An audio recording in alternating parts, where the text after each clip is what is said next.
Es el momento de hacer un balance a nivel internacional. Está nuestra especialista Florencia Vial para, sobre todo, Florencia, comenzar con las dos Coreas que están haciendo noticia. Un placer verte, bienvenida. Así es, Rodrigo. Muy buenas tardes y muy buenas tardes a todos ustedes en sus casas. Y comenzamos revisando lo que ocurre a esta hora, como decía Rodrigo, en la península de Corea, luego que las tropas de Corea del Norte y Corea del Sur intercambiaron fuego durante este domingo en esa tensa frontera que divide a ambos países. Según el ejército surcoreano, todo este problema comenzó luego que soldados norcoreanos hicieron varios disparos contra un puesto de vigilancia en su territorio en esta fortificada frontera, y que por eso finalmente las tropas de Seúl respondieron con 2 rondas de disparos tras ellos dijeron que habían emitido una advertencia. Ahora es importante recalcar que no hubo bajas entre los soldados, por lo menos según lo informado por los medios surcoreanos. Por su parte, durante una conferencia de prensa que fue esta mañana, el secretario de Estado de Estados Unidos, Mike Pompeo, aseguró que cree que los disparos fueron accidentales por parte de Corea del Norte, mientras que los medios norcoreanos no han informado absolutamente nada sobre este tema. Ahora, hay que recordar también que el último episodio de disparos en la frontera se había producido en el año 2017. No sé si lo recuerdas, Rodrigo, cuando fuerzas de Corea del Norte dispararon justamente a un soldado que corría, que estaba huyendo hacia la zona de Corea del Sur. Fue en una escapada donde lo balearon. Fue una escapada. Él quería desertar del régimen de Corea del Norte y quería traspasar hacia Corea del Sur, y justamente fue detectado por las tropas norcoreanas, y por eso es que le empezaron a disparar. El tema es que el intercambio de fuego, bueno, ahí vemos las imágenes, tuvo lugar un día después de que Corea del Norte emitiera imágenes de la primera aparición pública que vemos en la pantalla de su líder Kim Jong-un tras 20 días de intensas especulaciones sobre su estado de salud. Bien, y nos vamos a Estados Unidos luego que las autoridades de ese país confirmaron que durante las últimas 24 horas la cifra de muertos por coronavirus en su territorio aumentó en 1.435 según el último recuento, el último balance realizado por la Universidad Johns Hopkins. El tema es que con este aumento la cifra de fallecidos asciende a más de 66.000 personas en todo el país, un aumento del 2% desde el día anterior, con lo que Estados Unidos lamentablemente se mantiene con estas cifras como el país con el mayor número de muertes en el mundo debido a esta pandemia.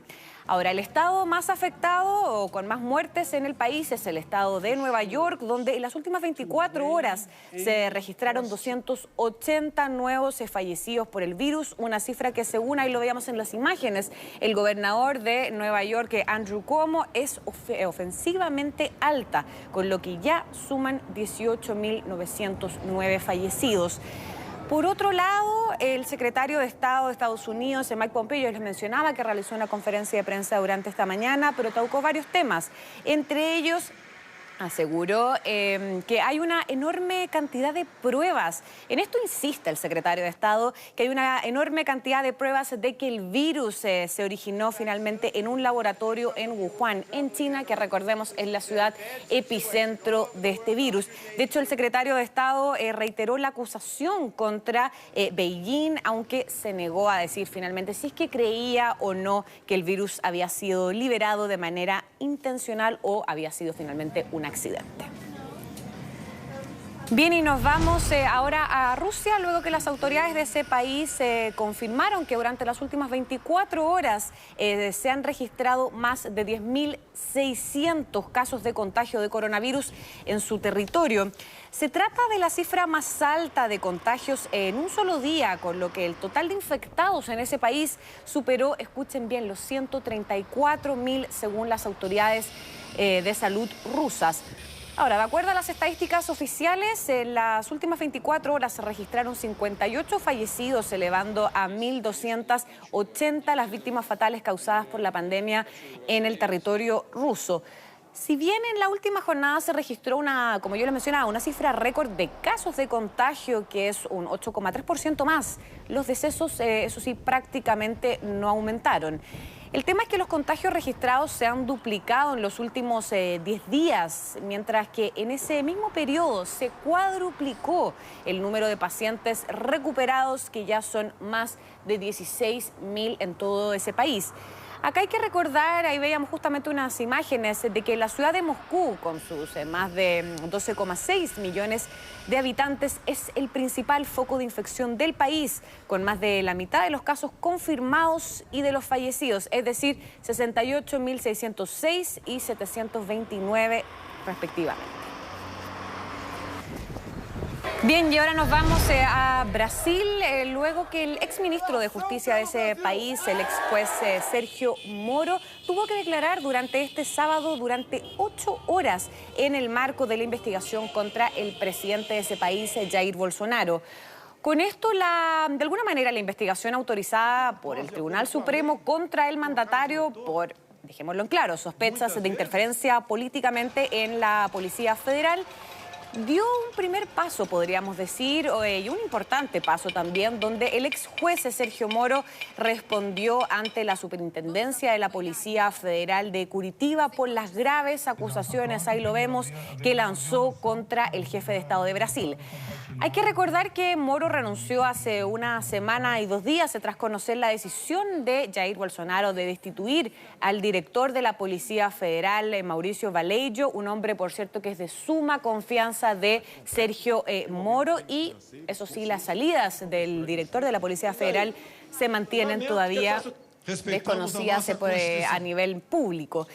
El tema es que con su despedida, y aquí fue lo que gatilló de alguna manera esta polémica, es que Moro acusó al presidente Jair Bolsonaro de intentar interferir políticamente en las labores, en las acciones de la Policía Federal de Brasil, y que investiga a los 2 hijos del presidente Bolsonaro. Declaraciones que obviamente nosotros lo vimos, se lo comentamos en los distintos noticieros de Mega Noticias, provocaron un terremoto en el escenario político de Brasil, y la apertura también, como yo les mencionaba, de una investigación para esclarecer si finalmente el presidente Bolsonaro participó o no en delitos de carácter penal como coacción u obstrucción a la justicia en base a las declaraciones entregadas por quien vemos en las imágenes, el ex juez Sergio Moro. De hecho, Moro aseguró que posee, y aquí una de las cosas que más llamó la atención es que posee pruebas que incriminan al presidente, y que dijo las va a presentar a la justicia, mientras que Bolsonaro ha negado obviamente rotundamente y en varias ocasiones estas acusaciones. De hecho, ha descalificado durante los últimos días a Sergio Moro, quien era un hombre de su máxima confianza, y además este sábado lo tachó de Judas, obviamente como un sinónimo de máxima traición.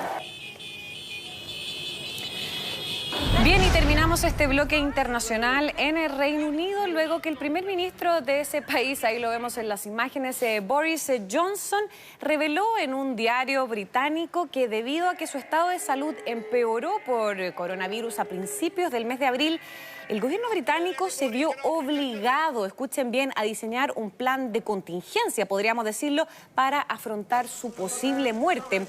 Según el primer ministro, fue un momento sumamente duro, obviamente, pero que debido a la situación, su gobierno tenía una estrategia para lidiar con un escenario del tipo de muerte, como él mismo mencionó en este diario británico, un tipo de muerte de Stalin. Hay que recordar que Johnson, de 55 años, estuvo 3 días ingresado en la UTI, la unidad de cuidados intensivos del Hospital de St. Thomas en la ciudad de Londres, donde los doctores, de hecho, le tuvieron que administrar, aquí palabras del propio premier británico, litros y litros de oxígeno para que pudiera mejorar su estado de salud.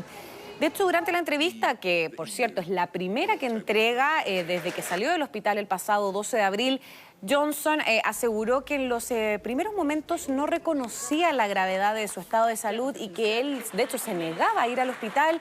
Y sin embargo, según la propia narración del premier, se hizo cargo de la gravedad de su situación cuando ya inevitablemente tuvo que ser trasladado desde la planta del hospital a la unidad de cuidados intensivos. Todo esto mientras Reino Unido registra 315 nuevos decesos por coronavirus y la cifra total aumenta a 28.446 en el país. Cifras entregadas hace más o menos unas 2 horas por las autoridades sanitarias sanitarias de Reino Unido, Rodrigo. Muy completo el informe, Florencia, como siempre. Que estés muy bien, Muchas Rodrigo. gracias. Muy buenas muy tardes. amable. Pongan atención ustedes a lo siguiente.